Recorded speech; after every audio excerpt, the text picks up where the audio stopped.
rencananya akan dibangun 2 jenis tipe rumah. Untuk membangun 1 unit rumah tipe A, luas lahan yang diperlukan yaitu 125 meter persegi. Sedangkan 1 unit rumah tipe B, luas lahan yang diperlukan adalah 100 meter persegi. Jumlah rumah yang akan dibangun tidak lebih dari 70 unit.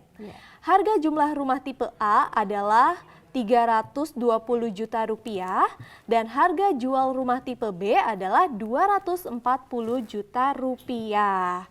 Kita masuk pertanyaannya. Jika perusahaan tersebut mendapatkan keuntungan sebesar 4% dari masing-masing rumah tipe A maupun tipe B, serta semua rumah terjual habis, maka keuntungan maksimum yang diperoleh perusahaan adalah... Nah, ini menarik sekali ya. Iya, betul nih.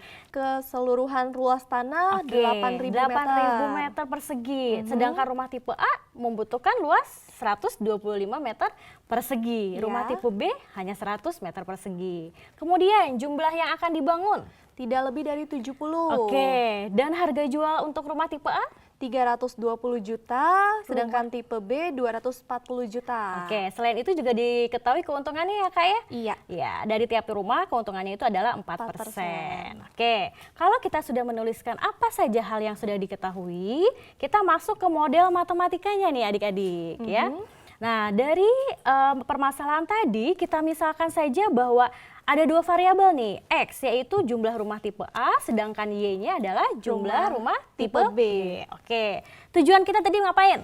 Mencari untung maksimum. Oke, betul. Berarti fungsi objektifnya memaksimumkan keuntungan ya. Jadi X ditambah 9.600.000 Y.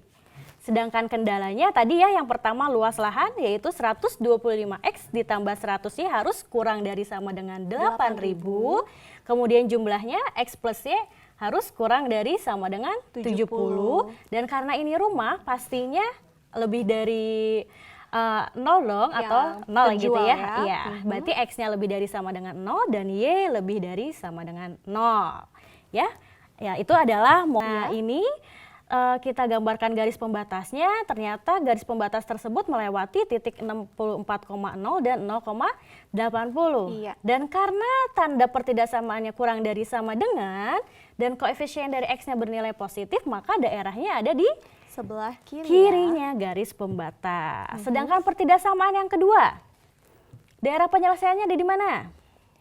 Yang kedua melewati titik 70,0 dan 0,70 dan daerahnya ada di sebelah kiri juga garis pembatas ya. Dan X lebih dari sama dengan 0 itu berarti di kanan sumbu Y dan Y lebih dari sama dengan 0 berarti dia di atas sumbu X. Penyelesaian itu berarti ada satu titik yang kita belum tahu koordinatnya. Iya, betul sekali. Kalau kita lihat daerah penyelesaiannya, berarti kan titik pojoknya yaitu titik O, titik A, titik B, dan C. B ini belum diketahui. Kita cari dulu ya. Harus kita cari untuk bisa tahu yang mana yang maksimum ya. Iya. Ketika kita cek, ternyata titik B itu adalah titik potong antara garis 125X ditambah 100Y sama dengan 8.000 dan X plus 4Y sama dengan X plus Y sama dengan 70. Ya. Berarti koordinat titik B kalau kita menggunakan cara eliminasi didapat bahwa titik B-nya berapa Kanisa? Titik B gitu kan? Baik, di situ jumlah keuntungan maksimumnya sampai dengan Rp819.200.000 ya. Iya, berarti jawaban yang benar adalah yang D. Betul sekali. Nah, kalau tadi kan ada 2 cara untuk kita lebih baik dan lebih cepat kita menggunakan garis selidik. Tapi kalau titik pojoknya hanya sedikit, mungkin hanya 3 atau hanya 4, silakan menggunakan metode uji titik pojok juga tidak apa-apa.